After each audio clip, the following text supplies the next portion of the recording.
Third POV. With the new seating arrangement settled, mostly so Midoriya could keep Mei tethered to her seat and away from the device, Izuku pressed the button on the remote, playing the next death battle.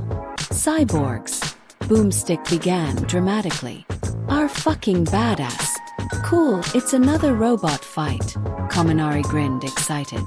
Though, in contrast to Terminator vs. RoboCop, this seems to only have cyborgs instead of cyborgs versus androids, Melissa deduced. As someone with my own cybernetic arm that suffers constant glitches, I have to agree, Wiz admitted/revealed. Cyborgs are awesome. Wait, Wizard has a robot arm. Urarika tilted her head in question. Nice to see that we are getting more information about the makers of the device in these videos, 13 commented. Though, I wonder why he had to get a robotic arm in the first place. I'm guessing with his profession as a scientist of sorts, and his workings with the multidimensional technology that an accident saw to the loss of his arm and a prosthetic one in its place, Samantha suggested. Like Fulgore, the metal monster of Killer Instinct. Boomstick introduced the first fighter. And Sektor, the ninja cyborg from Mortal Kombat. Wiz introduced the latter. That's another fighter for both the Mortal Kombat world and this Killer Instinct world, Ida made note of. Midoriya, how many is that? For the Mortal Kombat world that appears to be 4, Izuku reviewed his notes on Shang Tsung, Raiden, and Shao Kahn before looking over the Killer Instinct reps.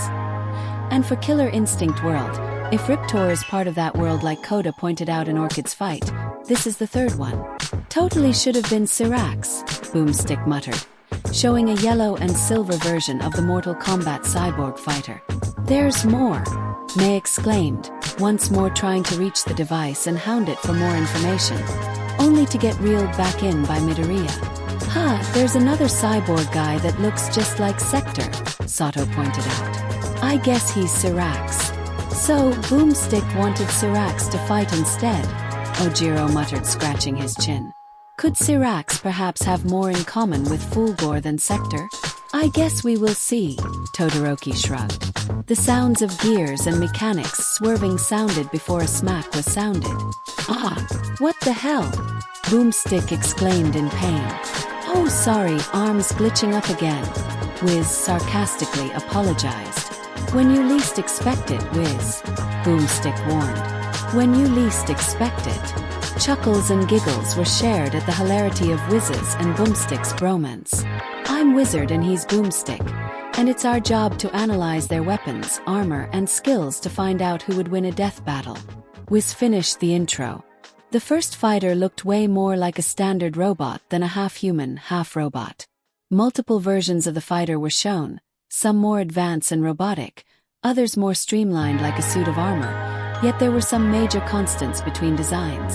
Standing ginormous and menacingly, the robotic menace had a large bulk for its upper torso with a skinnier waist. Its arms were bulky and large, with 2 blades of laser-like plasma shooting out from each forearm, the blades curved and ending just in front of its knuckles, the design resembling the bladed gauntlets of the Teenage Mutant Ninja Turtles villain, the Shredder. Its legs and feet were likewise robotic, and its head was perhaps one of its more menacing features, showcasing large, menacing, glowing red eyes. No visible mouth in what looked like a mouthguard, with tubes sticking out from the back of its head to the sides of its jawline like a respirator. The strangest design was the hair, or something similar in appearance to hair, shooting out the back of its head in a plume, like a knight's helmet. Fulgore. In the dystopian world of Killer Instinct, there are no governments, no courts, no nations, Wiz began ominously. There is only the megacorporation that controls the Earth. Walmart Hem Ultra Tech, Boomstick corrected, replacing the Walmart logo on a regular office building with an Ultratech logo. Just like Orchid's video said. Melissa nodded, confirming that thus exist in the same world as the disavowed assassin and Riptor. Still, it sounds almost ludicrous that a corporation could suddenly take control of the entire world. Not to sound like a conspiracy theorist, it isn't exactly far-fetched, Yairozu replied. While not a singular corporation per se, lots of companies and conglomerates have a hold over most of our everyday appliances and necessities. Computers, food, transportation, and news outlets. It wouldn't be hard to hold our very way of life at ransom if they wanted to. You're saying that this ultra-tech bribed or hoisted control of the world from the governments but withholding and controlling at that stuff?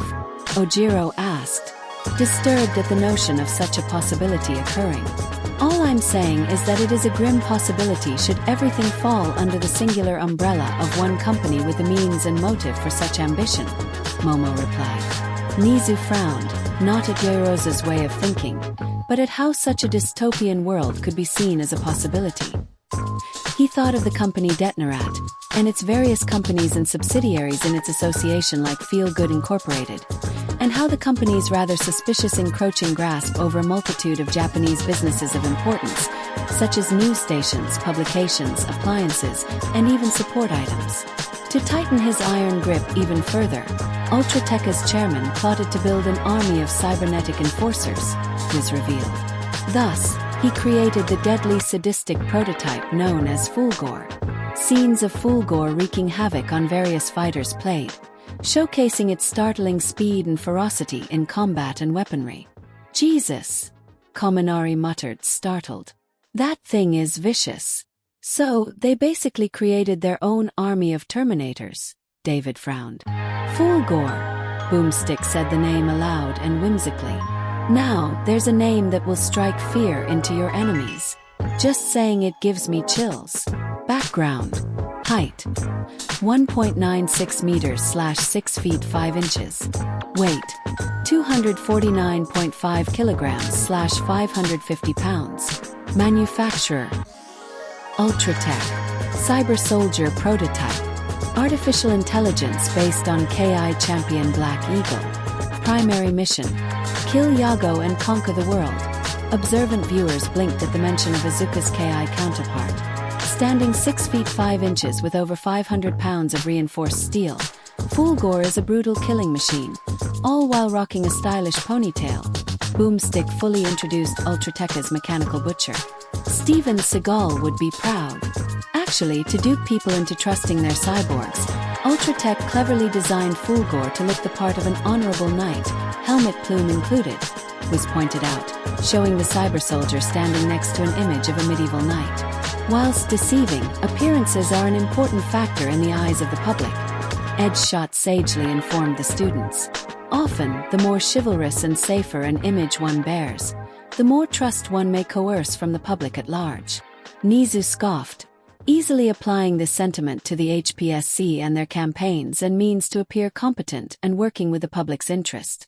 The reality of their censorship of violence against those with metamorphic quirk and the quirkless and the disguising of hero misconduct was now compounded by Nizu's ever-growing suspicions about what they did with Lady Nagant.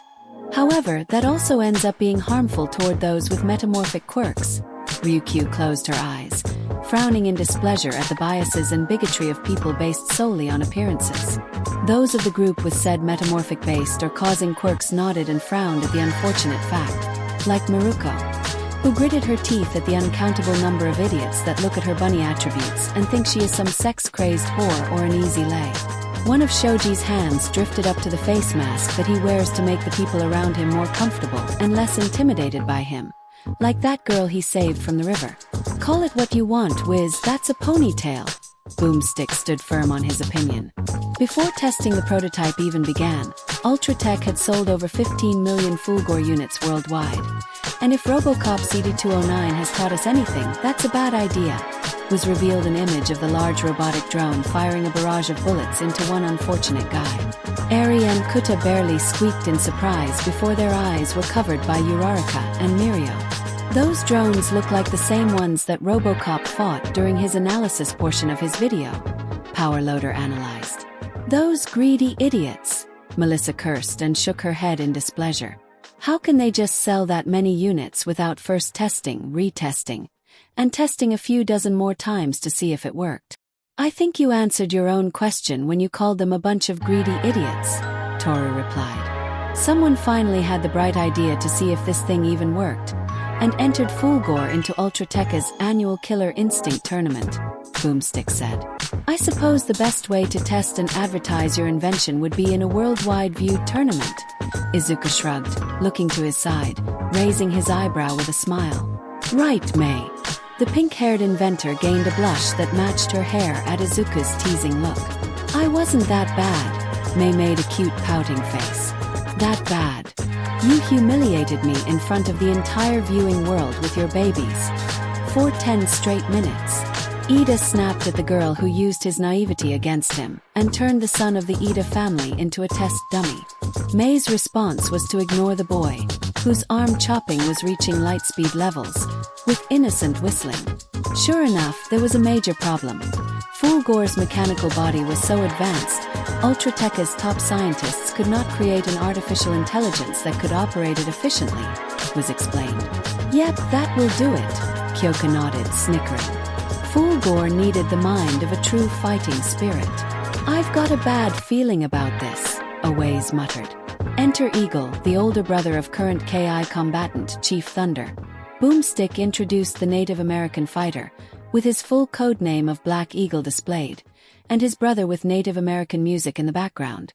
The American members of the group, Melissa, David, and Pony, perked up at the Native American, especially the horned 1B student, thinking about her pen pal back in Texas, Yona.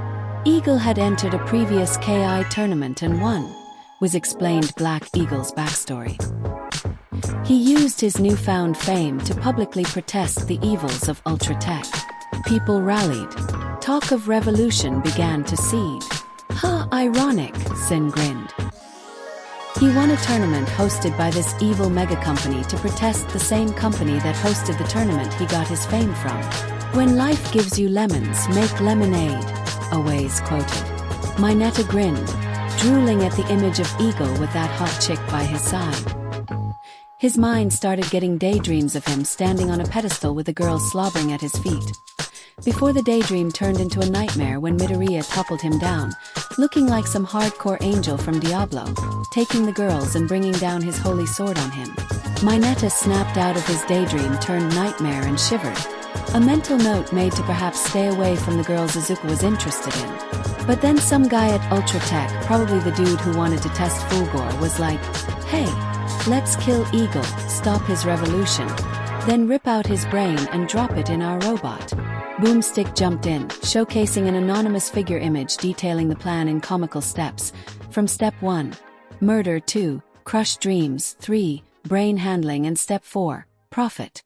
Eagle mysteriously disappeared. Fulgore started kicking ass, and that guy probably got a promotion. The anonymous figure image was shown again with money raining down around the image. How horrible! Ibera gasped in horror and disgust at Ultratecha's methods. Ida's fists clenched tightly, glaring at the screen with fury. He imagined himself in Tensei and Thunder and Eagle's positions, with his older brother suddenly taken from him by Ultratech and helpless against a doctor that resembled hero killer Stain, with a knife in his deranged face over his terrified brother. Ida felt a hand on his shoulder to find it belonged to Todoroki. The engine quirk user remembered that he had traded seats with Midoriya for this video. Looking between the two, Midoriya and Todoroki gave looks of sympathy and understanding, realizing the pain and anger Ida felt at the similar circumstances to his own elder brother's maiming by the hero killer. The night of the Hosu incident came back to him, with being temporarily incapacitated alongside Native by the hero killer. The memory of Native likewise in that situation and where he failed to take his life into account, and with how similar Native was to the Native American fighters, it brought back that feeling of failure at being a real hero, Stain's words taunting him. Until the memories of Midoriya and Todoroki arriving to save and aid him, their words of encouragement, and their combined victory against the hero killer came to the forefront. Smiling at his victory, not just against the hero killer, but also the anger and resentment that guided him into that ally. It was thanks to his friends that the Ida that walked out that ally was different, better than the one that went in. Ida gave the two a smile and nod, the two nodding back in equal care and happiness. Likewise, the trio of teachers of Eraser, Mike, and Midnight was in a similar struggle at the news of Fulgore's origins, and with a similar scene in their minds like Ida had. But in place of Tensei and Stain, there was instead Shirakumo's bloody corpse defiled and warped into Kurogiri by the shadowy visage of Dr. Garaki. It brought pain, anger, and sadness to the three, but their resolution was yet to come. With the implanted mind of Eagle, Fulgore effortlessly smashed through foe after foe, was continued. However, Eagle still lived somewhere within, constantly fighting to overcome his malicious programming and horribly ironic situation. Wiz's words were given evidenced by Fulgore halting his attack on a downed orchid and looking existential in his situation. The three blinked at the sight of Eagle taking over from within Fulgore, the flames of hope burning bright inside them. If what the device said is true and he really has been turned into Kurogiri. Is there a chance that the old Shirakumo is still there deep down? Aizawa thought, resolve welling up in his heart. Izuku frowned at how Fulgore was about to strike at his sister from another world, and was relieved that both she was okay and glad to see Eagle fighting through the programming controlling him. Fulgore draws from Eagle's traditional Okichita fighting style, which crosses judo, taekwondo, and hapkido with short-ranged blades, Boomstick explained. Kamakiri perked up at the fighting style demonstrated, thinking he could benefit from this with his blades. Noticing Midoriya writing down the info in his notebook, the Mantis-like team decided to ask the guy for those notes later. Moveset: Plasma Claw, Plasma Storm, Laser, Reflector, Cyber Dash, Cyber Port, Cloaking Device, Devastation Beam. Like his quad plasma claws, which can cut through almost any metal with temperatures over 30,000 degrees Fahrenheit, was detailed. Great, he's got lightsaber claws. Kaminari threw his hands up. Their appearance looks more like the Master Chief's energy sword with its twin-bladed claw aesthetic. Tokoyami gave his 2 cents, likewise taking special notice of Fulgore's fighting style, wondering if he could replicate it with Dark Shadow's claws over his hands. In addition, he's equipped with everything a badass killer cyborg should have. Boomstick jumped in. Plasma Storm Fireballs, a reflector to bounce back projectiles, a cyberport, a cloaking device, and laser eyes for flare. With every mention, the move was demonstrated, including the cyberport being a teleporter. With his speed, strength, and claws, Fulgore obviously would dominate in a close-range scenario, with his cyberport and cloaking device giving him a level of stealth and surprise attack that would make any powerful attack fail to hit which he could counterattack, Izuku muttered as he wrote down the Cyber Warrior's moveset. Additionally, the eye lasers and plasma storm would help him fire back in a long-range combat situation, and the reflector and cyberport to defend against other projectiles, and the latter and the cloaking device could help him get in closer to a faraway enemy to continue dash. Izuku was eventually snapped out of it with a pinch and tug on his ear from an invisible hand. Ah!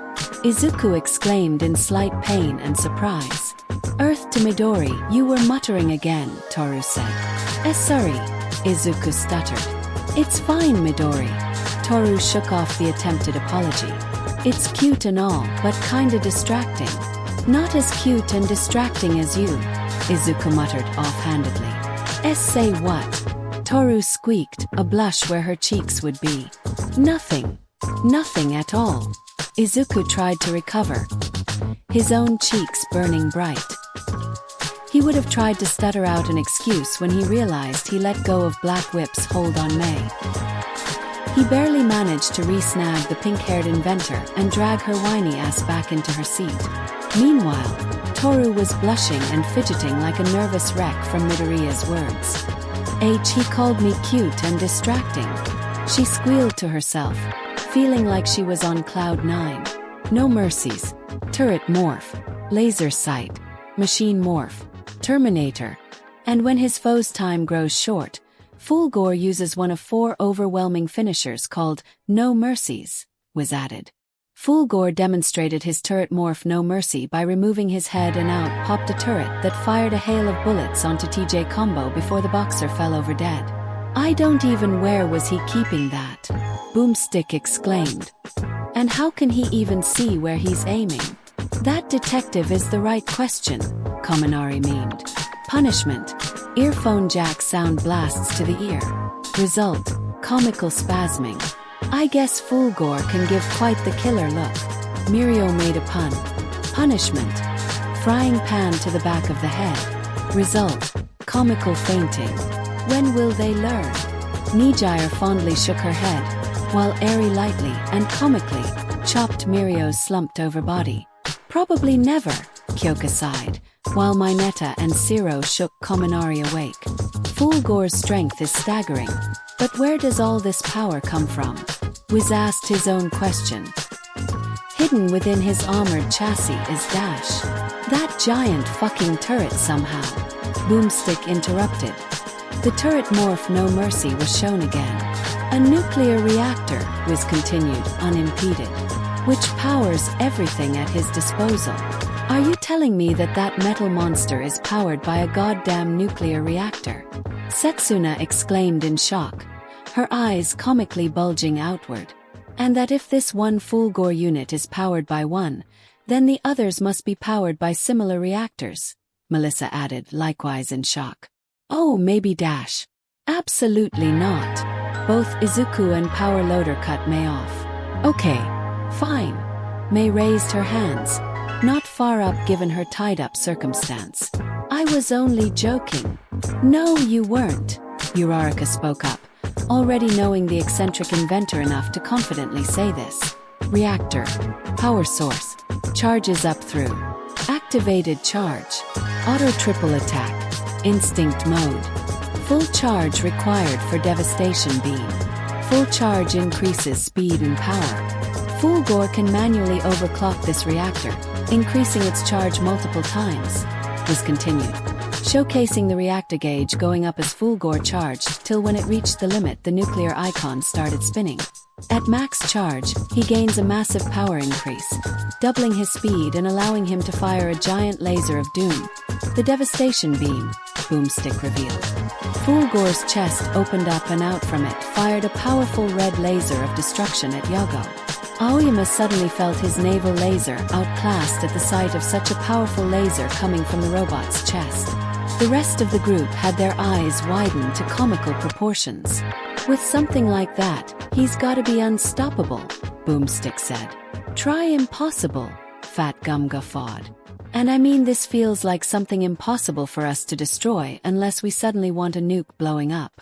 And given that it is nuclear powered, a safer approach of shutting it down with an EMP or EMP-like attack would do almost nothing, Ryukyu noted. We would have to safely tear the thing apart without damaging the reactor, most likely by tearing apart its limbs and its head, perhaps, unless they are connected vitally to the reactor, Endeavor detailed.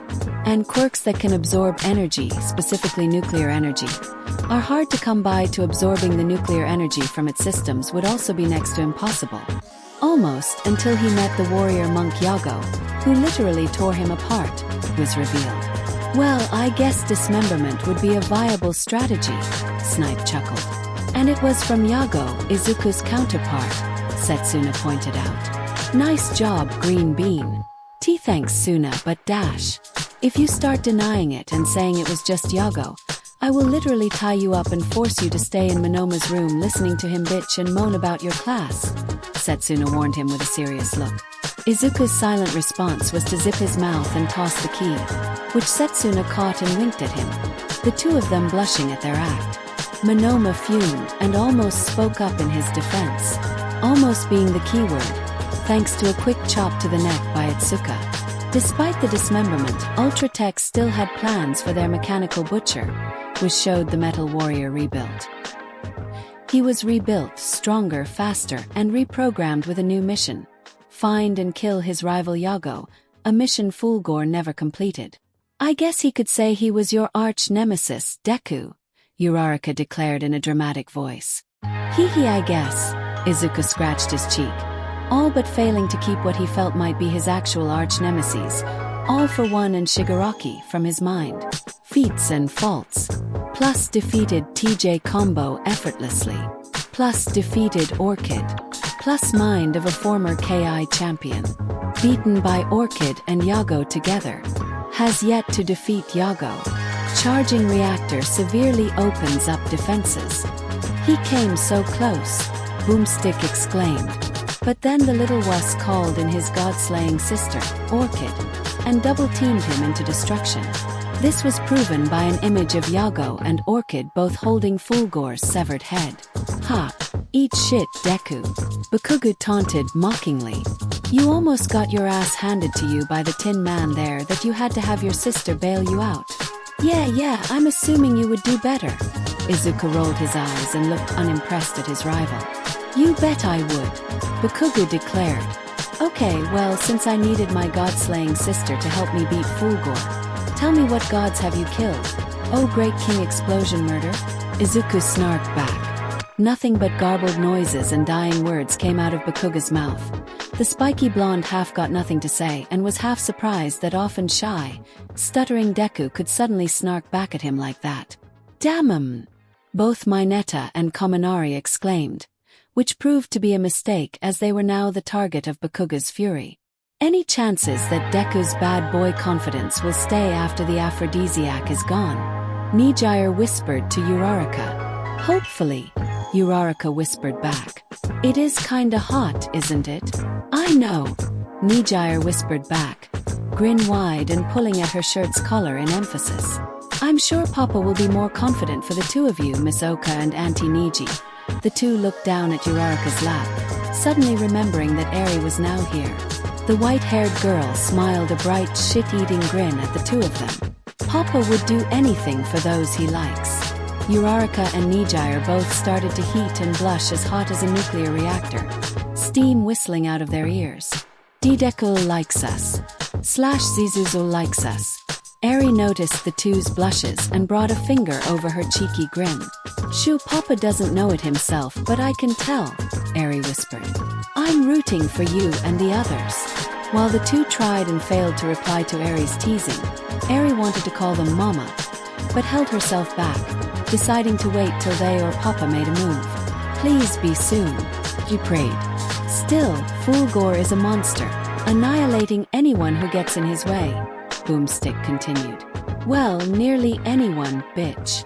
Boomstick cursed at the image of Orchid over a destroyed Fulgore. Izuku made a huff of indignation at Boomstick calling his otherworldly sister. Maid held himself back. Fulgore proceeded to perform a rapid, ferocious 40-hit ultra combo on Saberwolf that consisted of multiple strikes, jabs and slashes, a blast of the devastation beam, and ending in a multi-hit uppercut. Yultul Treya combo. With a devastating ultra combo to end it off, the group was astounded and stricken by Fulgore's monstrous power and strength. The mechanical butcher of Ultra Tech had obvious negative opinions for his evil, world-conquering purposes and horrific origins, but glimmers of hope and optimism were sprinkled in at the hope that Eagle was indeed still inside the cyber warrior and able to be freed from Ultra Tech's control. As the video continued, the next fighter shown was presented in both a human form and then as the cyborg that he would eventually become. The flesh and blood man held an ugly glare about him, with a perpetually angry, short-bearded face. His black hair pulled back into a ponytail, giving the rest of his head a near-shaved look about him. He wore a black and blood-red outfit that resembled a more modernized ninja-like gear, with gray steel armor on his shoulders, the bicep and deltoid areas of arms bare save for a red strap that covered the other side of his arm in black leather armor, and his wrists covered in red and silver advanced-looking gauntlets that appeared to have a hole to fire something out at the end of his knuckles. His legs were covered in red-strapped black Toby footwear with silver armor for knee pads, and a strap of red and black crossed over his torso with a silver medallion, with an intricate symbol by his pecs. The man also seemed to have what looked like canisters of fuel strapped to his back. His cyborg form was also one that could barely be distinguished from an actual robot, donned completely in crimson-red armor over black-wired circuitry and metal. His feet shaped like Toby, yet more clear that it was the cyborg's actual new feet rather than an armored boot to wear. His knee pads more armored and jutted out. His shoulders held red and black, triangular pauldrons, his arms being more rectangular and robotic, with the wrist gauntlets being similar to his human form's version, and his torso a crimson-red armored, steel-waist chassis. His head was also more like a robot head, with no mouth and instead, a vertical slit-like space where the mouth and chin would be, blue, glowing rectangles for eyes, a silver forehead and top, and his black-haired ponytail replaced with black wires. Sektor. Earth was in grave danger, began. The interdimensional overlord, Shao Kahn, was one victory away from conquering the human world of Earthrealm. In order to stack up with Kahn's invading monsters, the Grandmaster of the Lin Kuei clan of assassins came up with a plan so crazy, it just might work. As Boomstick spoke, the Grandmaster was shown in vibrant red and black robes, sitting on a throne with his fingers pressed together. The way his hands are pressed together. Cozy Eye copied the Grandmaster's hands, rolling his eyes. Practically looks like one of those cartoon villains about to reveal their master plan. Mwahahaha. Cozy Eye mockingly laughed in a parody of the standard villain laugh. Let's turn all of our ninjas into robots. Wiz read out the words out of a comical text box from the Grandmaster. That guy's my fucking hero, Boomstick declared. Wait, so this Sektor isn't just a cyborg, but also a ninja cyborg? Kaminari practically frothed at the mouth at such an awesome idea.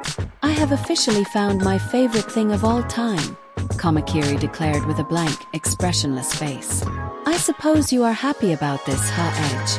Mount Lady teased her teammate. While I am glad to see more of those who take up the way of the ninja, their clan is one of assassins, which does not align with my morals and duties as a hero, Edge Shot replied.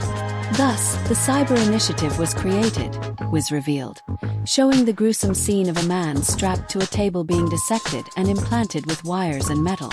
The first and only willing member of the Lin K to undergo the mechanization was the Grandmaster's own son, Sektor. So, Sektor's also the Grandmaster's son. All Might frowned, feeling distasteful at the notion of turning one's own son into a robot if not to save their life. Also, Wizard said that the process had only one willing member, and that was Sektor. Aizawa's eyes narrowed in anger and disgust, meaning that any other member of this Lin K clan that was turned was done so against their will. Endeavor frowned, finding the act likewise distasteful and shameful, in a way of how very similar he felt he was to the Grandmaster.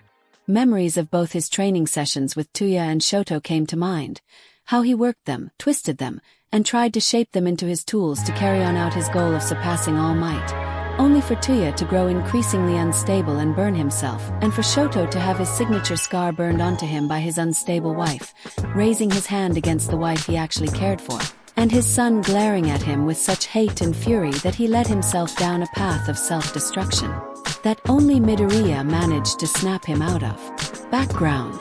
Height: 1.85 meters / 6 feet 1 inch. Weight: 135 kilograms / 300 pounds. Model number LA99. Former member of the Lin K. Takunin Grandmaster.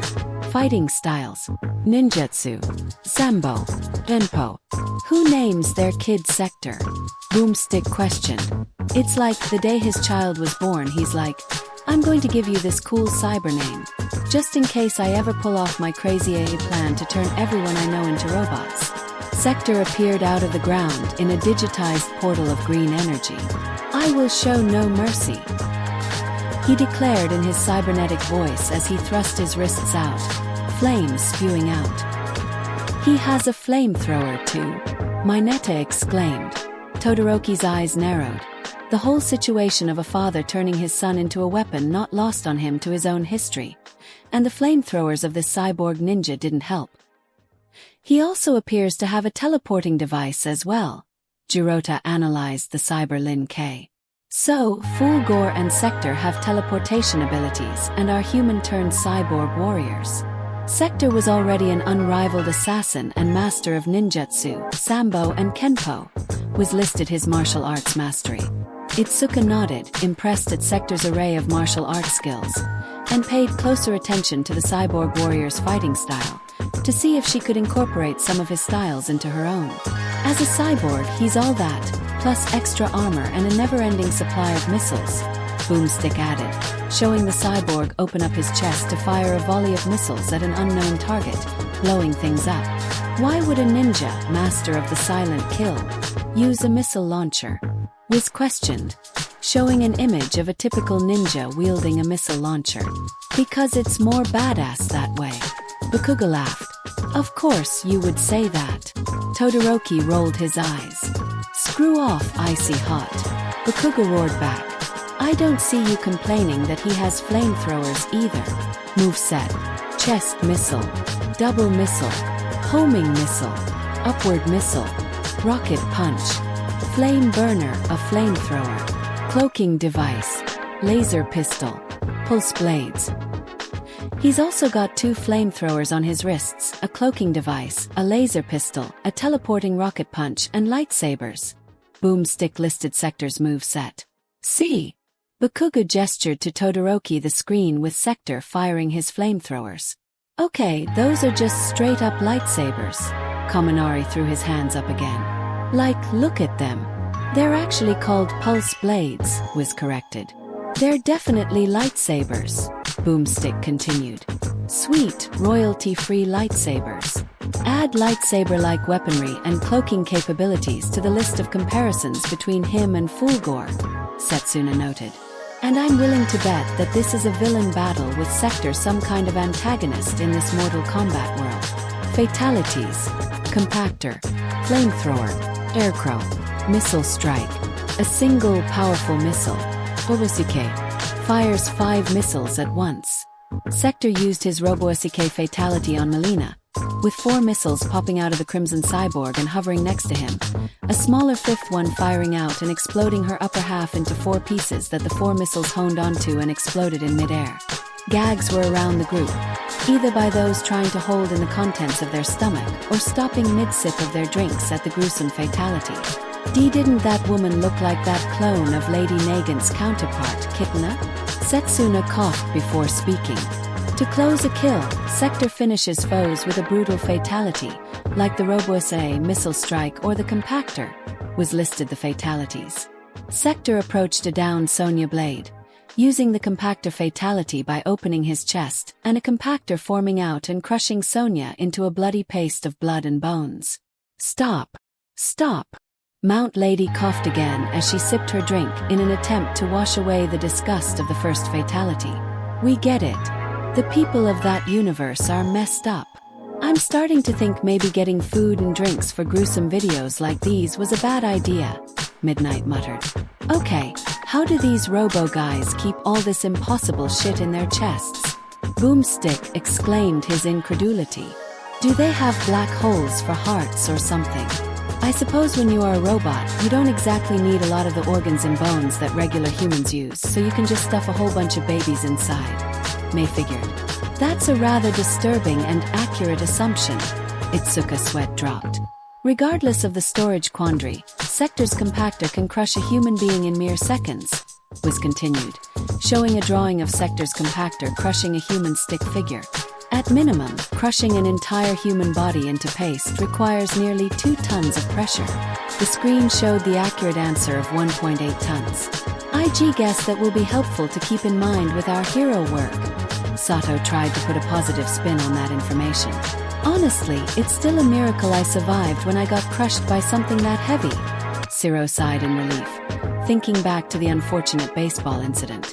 For the last time, kid, my giant form doesn't weigh 2 tons. Mount Lady yelled at the student she crushed with her unconscious giant form. The new Sektor proved invaluable, aiding Shao Kahn in multiple Mortal Kombat tournaments against the defenders of humanity, was informed. And after Kahn discovered a loophole around the tournament's rules, Sektor led the Lin K in the invasion of Earthrealm. Wait. Didn't Wiz and Boomstick say that the Cyber Lin K were made to stack up against Shao Kahn's forces? Bondo scratched his glue dispenser-like head. So why are they helping them now? Well, Boomstick's exact words were stack up with Shao Kahn's forces. Izuku reviewed back his notes. That could imply against Shao Kahn's forces, or more apparently, be on the same level of use with Shao Kahn's forces. Perhaps to make them seem like allies of worth rather than dregs to dispose of after his goal was completed. Todoroki finished Izuku's train of thought.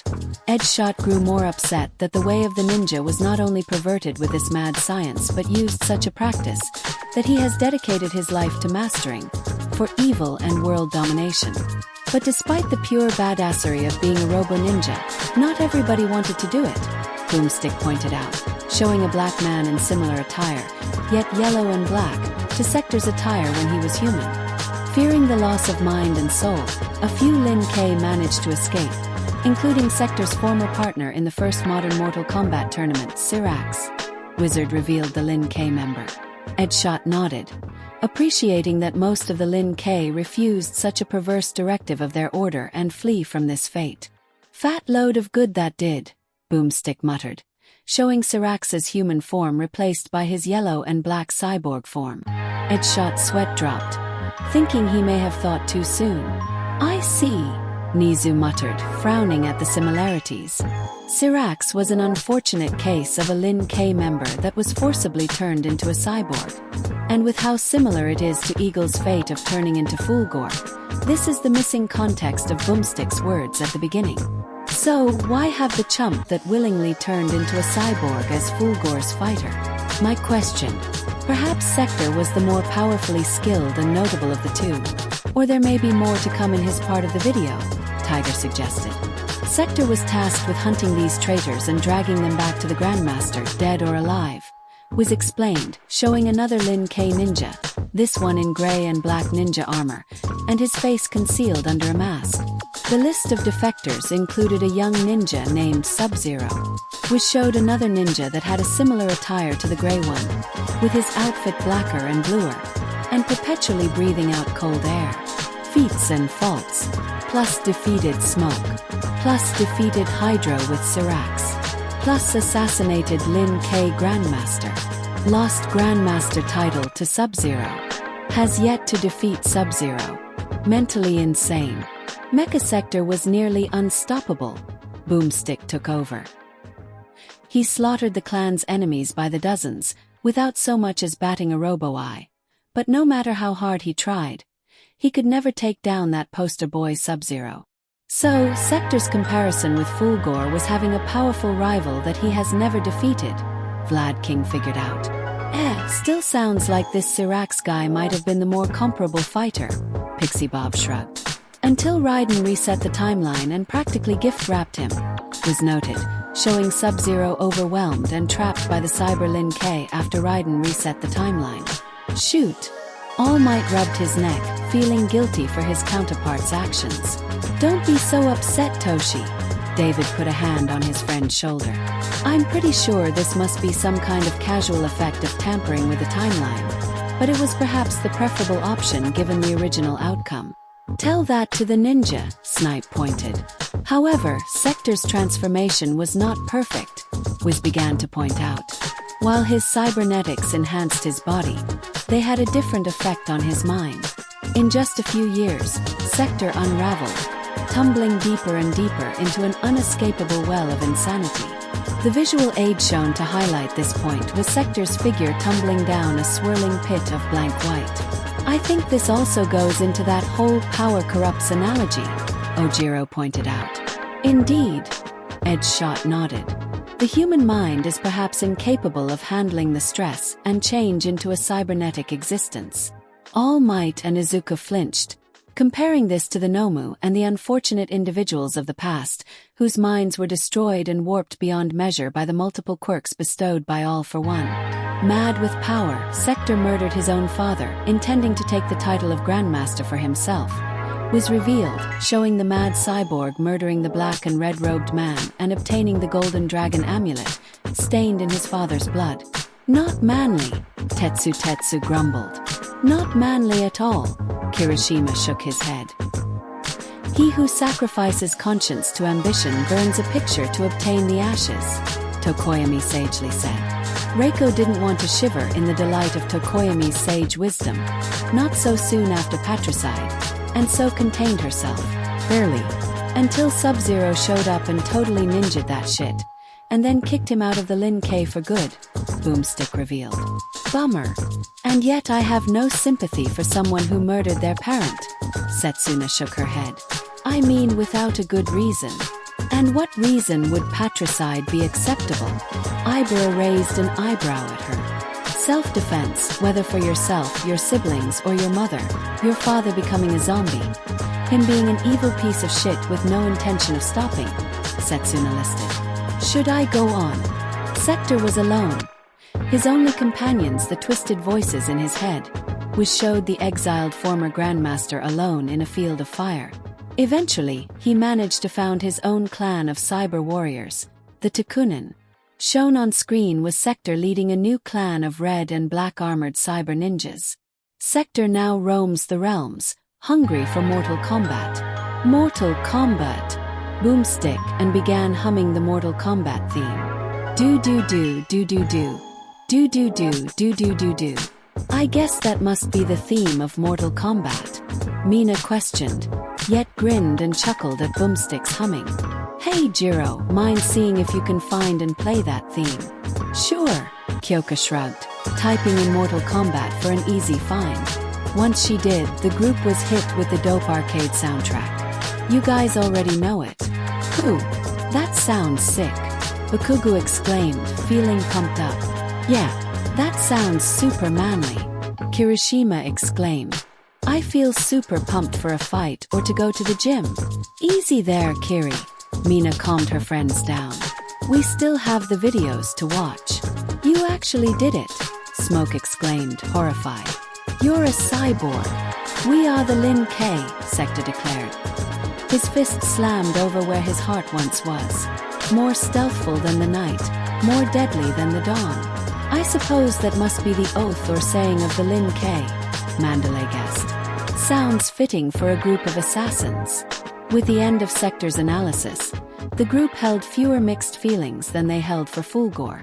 While they certainly acknowledged the Cyber Lin K's strength and ferocity, any amount of sympathy that the killer instinct rep had in contrast was lost on the father-murdering, world-betraying psychopathic monster that Sektor was, with edge shot barely capable of even calling Sektor a ninja, much less as a human than he already wasn't a human at the end. All right, the combatants are set, was declared whilst Boomstick kept humming the theme.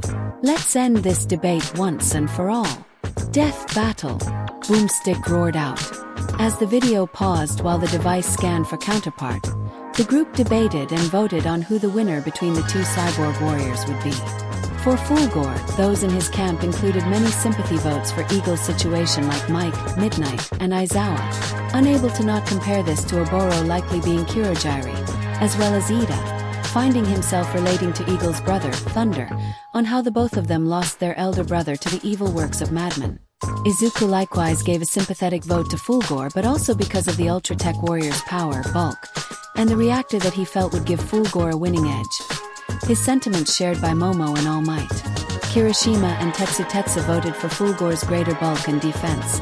Edge shot mainly out of spite towards Sektor, both of the shields for Fulgore's more complex AI and battle tactics, and Pony for Eagle's Native American connection that reminded Pony of her bear-like Native American pen pal. And for Sektor, his begrudging voters included Kaminari, who still liked the idea of a cyborg ninja, as well as Power Loader and Mei, for the admitted impressive technology of the Cyber Lin K, including the lightsaber knockoffs.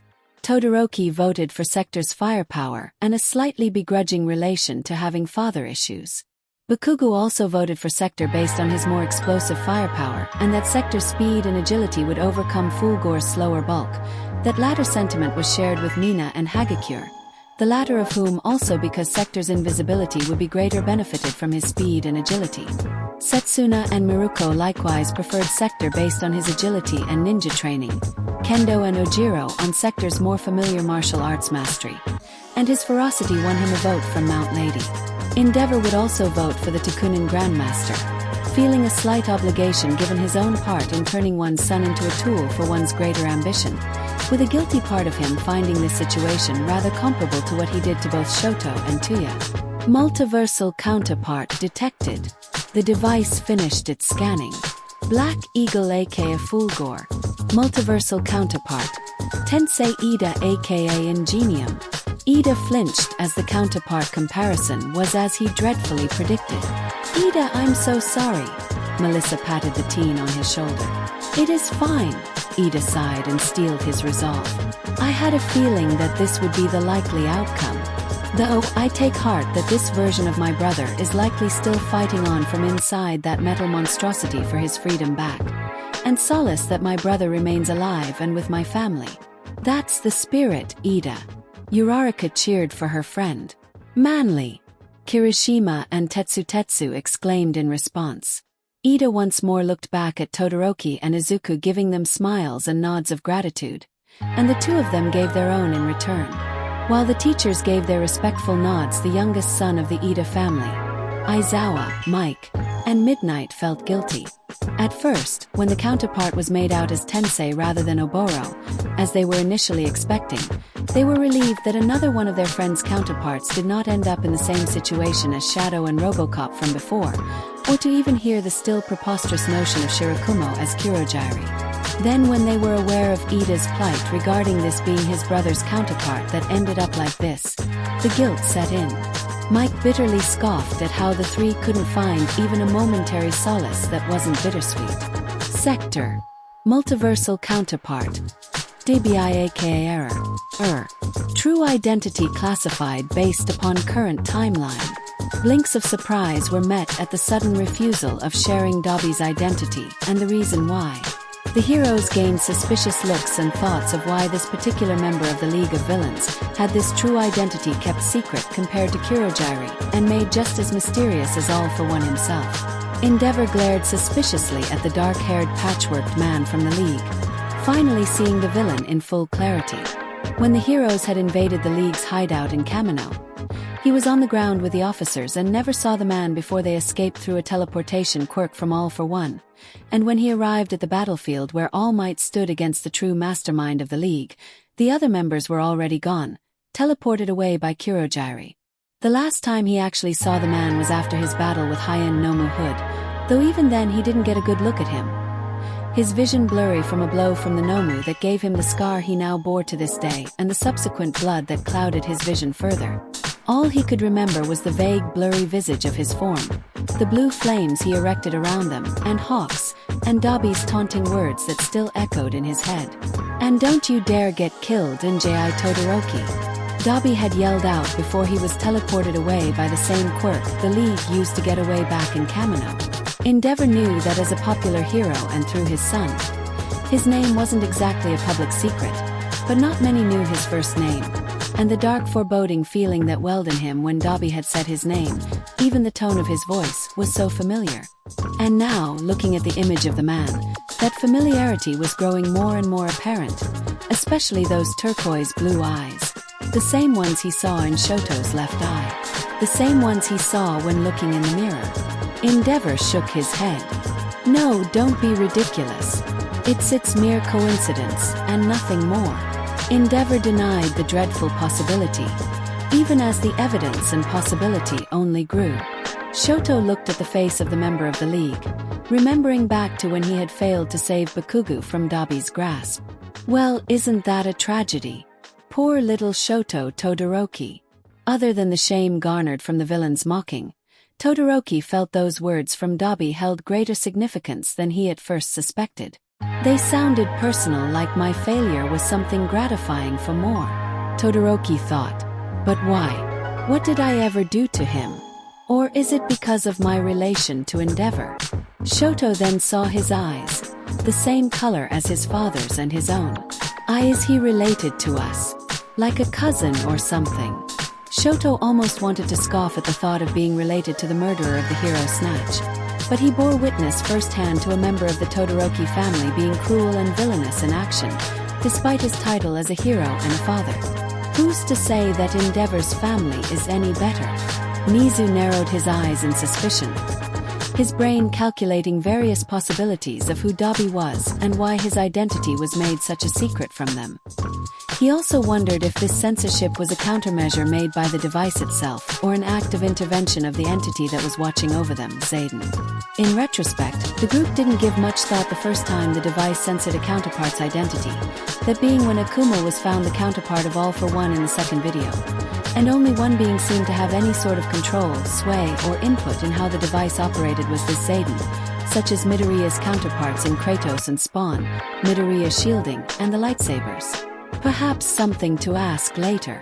Nizu decided. Additional multiversal counterparts detected. The device continued. Hinmatum aka Chief Thunder.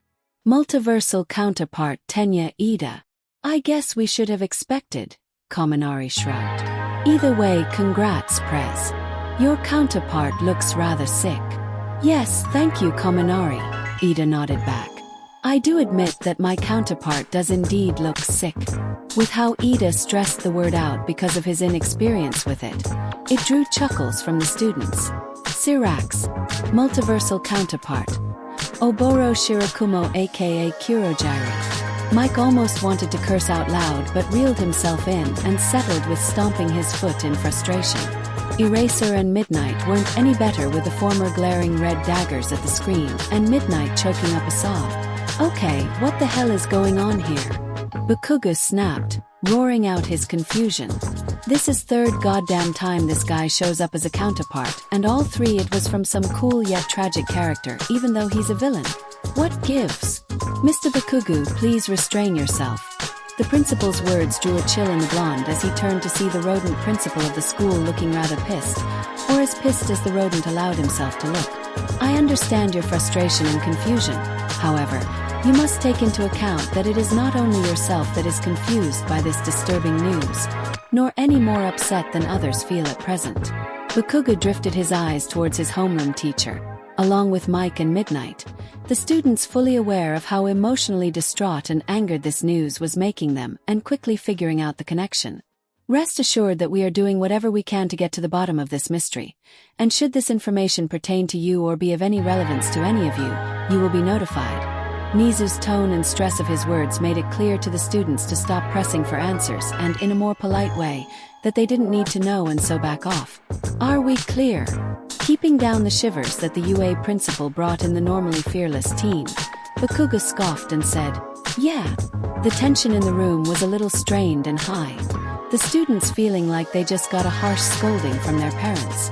Even Midoriya felt intimidated, forgetting how terrifying UA's principal can be and how he can wrangle the other teachers in line, and how even All Might was scared of him. Yet, Midoriya still had enough awareness to pull Mei back when she thought everyone was distracted. After things calmed down, the video was unpaused and the actual death battle began. The video began with Sektor running around an industrial warehouse until he suddenly crashed into an invisible object. A comical exclamation mark appeared over Sektor's head, along with the Metal Gear Solid sound. Fulgore became visible, Sektor teleporting a few steps away from the mechanical butcher of Ultra Tech. "Heh, so much for a ninja," Monoma taunted. Couldn't even figure out that such a large robot was there even with the cloaking device. "Zip it, Phantom Thud," Bakugo roared at Monoma, wanting to let out the last of his frustrations from being put down like a dog by the principal. The two now stood at opposite ends of the warehouse, ready for the other to make the move. Fight. Fulgore walked towards Sektor, slowly and menacingly.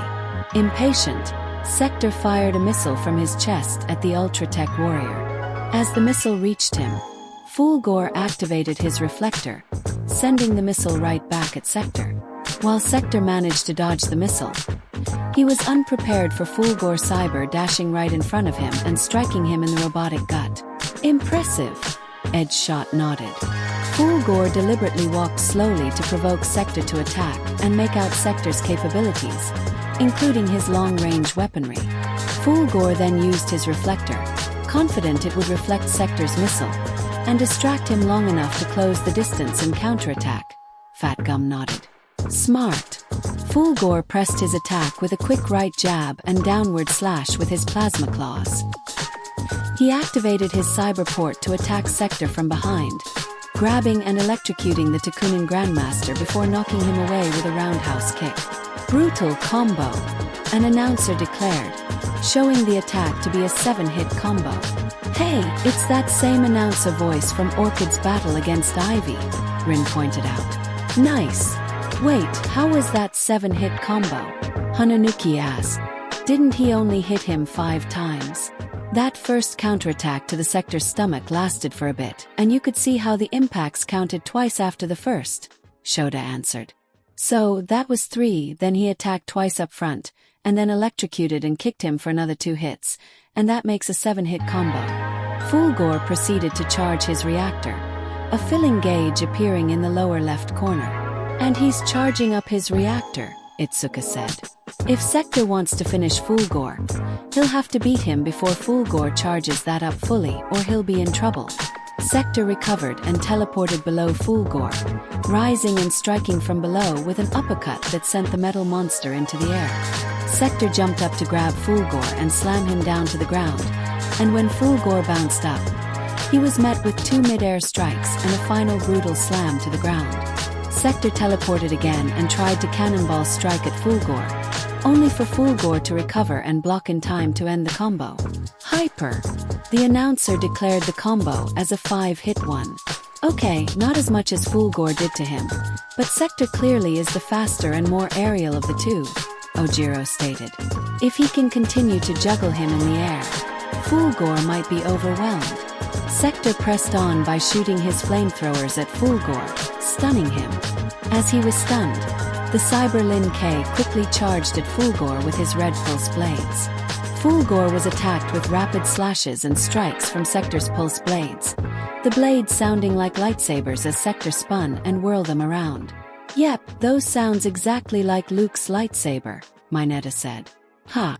That slow-ass metal golem's getting wrecked. Bakugu taunted. Slash him up. His speed is overwhelming Fulgore and he's likely now done more damage than Fulgore did at the beginning, Todoroki analyzed. Time slowed as it showed Sektor slashing down at Fulgore before proceeding with his merciless combo. But just as time slowed again for the group, while Sektor was bringing his blade down, Fulgore acted, dodging the blade with perfect timing, allowing for the Ultratech cyborg to break out of Sektor's combo with a powerful uppercut. CCC combo breaker, the announcer shouted. What the dash? Kaminari exclaimed, surprised. How did he dash? He must have analyzed Sektor's fighting style while he was getting attacked, Momo realized, impressed, and waited for the right moment when Sektor would have brought down his pulse blade again, where he would be the most vulnerable, and strike. Fulgore fired the plasma storm fireballs 3 times as he landed, and then continued charging his reactor, the green bars reaching into the yellow ones. Sektor was hit by the fireballs before he landed and slid as the bar slowly filled up. Getting back up, Sektor activated his Robo-SEK fatality, firing 5 homing missiles at Fulgore. Just as the gauge had filled up to 1 bar left in the red, Fulgore spotted the missiles and fired his laser eyes, destroying Sektor's missiles. Oh, that was a lot of the gauge that was fueled up. Mina squirmed nervously. It's almost fully charged, Toru exclaimed. As all of that transpired, Sektor swung from the ceiling lights, then jumped down and struck Fulgore with a kick from the air. The Mortal Kombat rep proceeded to unleash another flurry of strikes and kicks, ending with a final blast from his laser pistol. Just as Fulgore was paralyzed, Sektor unleashed his compactor, the Killer Instinct rep recovering in time to lift his arms to try and stop the compactor's top press. He's got him in the compactor, Toru exclaimed again. But Fulgore's halting it. Melissa wrung her hands in nervousness. Come on, hold out. Just crush that giant tin can, Naruko roared out. As Fulgore was halting the compactor, he managed to finish charging his reactor. He did it, Kirishima exclaimed, throwing his hands up in the air. Finish him, Tetsutetsu shouted. Now at full charge, Fulgore broke off Sektor's compactor before unleashing a devastating combo of slashes, kicks and jabs, completely overwhelming the Crimson Cyborg Ninja. Finally, Fulgore fired the devastation beam point blank at the stunned foe and Sektor's body burst apart into destroyed limbs. Ultra Ea Combo, the announcer roared out the 37-hit combo while Fulgore posed in victory. KO. God damn it. Bakuga roared, displaying the disappointment of the Sektor voters, while most of the Fulgore voters cheered in victory. Fulgore transformed into his machine morph, then fired at Sektor's remaining body parts until they exploded. Yep, Devastation Beam lives up to its name, Boomstick muttered. Wee! Aoyama nodded, still in awe at the power of the aptly named beam. This was a close one, Wiz stated. With his ninja abilities, Sektor could easily outmaneuver Fulgore's bulk, but Fulgore had the edge in every other category. That sounds rather contradictory, Ibra raised an eyebrow. He states it was a close fight, but how Fulgore held far more advantages than Sektor did with the one. Well, Sektor was laying it onto Fulgore for most of the fight, Setsuna noted. Maybe if Sektor did a different fatality or finished Fulgore as is, he could have stopped Fulgore from fully charging his reactor. That's Actually quite sound, Suna. Izuku chuckled in delightful surprise. I'm impressed. I aim to please, Greenie. Setsuna smirked and winked at Izuku. Izuku blushed, catching what Setsuna was implying. Shaking it off, Izuku smirked back. Well, I hope you can please me more in the future, Suna, now that you got my expectations so riled up. Setsuna's grin only widened. Oh, this boy is making me feel all sorts of things, both confident and shy. He had more options for defensive, close and long-range combat. Wiz began explaining Fulgore's strengths, then comparing Fulgore and Sektor's ways.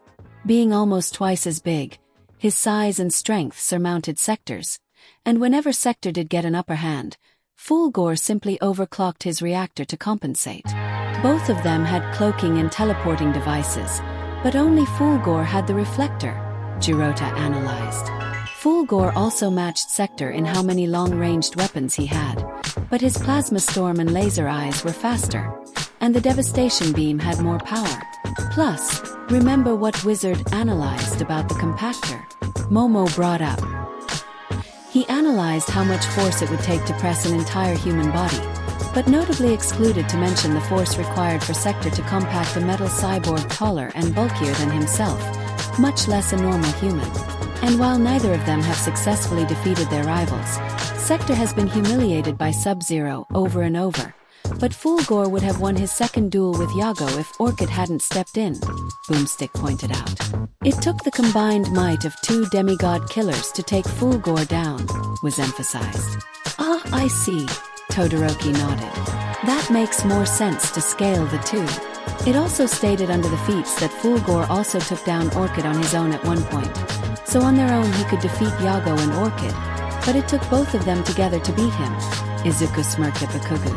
Have anything to say, Kaken? You shut your word hole, DKU, before I blast it off. Bakuga roared, though secretly. The explosive blonde couldn't help but be impressed, and satisfied that the verdant-haired nerd was finally growing a backbone. In the end, Sektor got Aro blown up, Boomstick punned. 5 out of 10.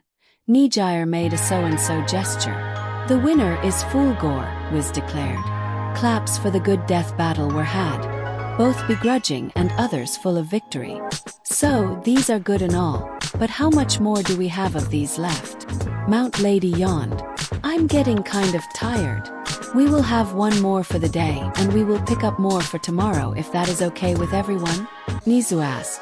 Multiple nods and words of agreement were met. Next time Owen death battle. Boomstick began the teaser for the next fight. The screen was pitch black, and no sound heard or motion was seen. Then before the group could ask if the video was paused or something, a thundering sound shook them silent. It was followed by another sound and then another, each thundering stomp vibrating in their ears, the anticipation eating at their nerves compacted by the faint sounds of growling and growing sounds of police sirens and disaster warning alarms. Suddenly, blue lightning lit the screen for the group to come face to face with a monster that shook their core. Ha-ha-ha-ha. The monster roared loudly and epically. Some of the group had their hair blown back by the sheer volume and power behind it. Holy shit! Setsuna managed to stutter out of her completely stunned face. Even the adults were stunned at the power and majesty of the terrifying creature that was momentarily shown. Was that Godzilla? David recognized the monster as rather similar to the Japanese hero that had moved to America. Godzilla versus Gamera. Godzilla? Melissa questioned after shaking herself free of her shock. So, is it like a female version of Godzilla? Well, let's find out, Izuku blinked, his excitement reaching peak levels. So much so that he had stopped Black Whip and freed May. Though the pink-haired inventor was likewise as stunned by the monster's roar that she had forgotten her previous thirst for knowledge that had Midoriya restrain her in the first place. Instead, she just grabbed the remote from Izuku's hands and pressed the play button.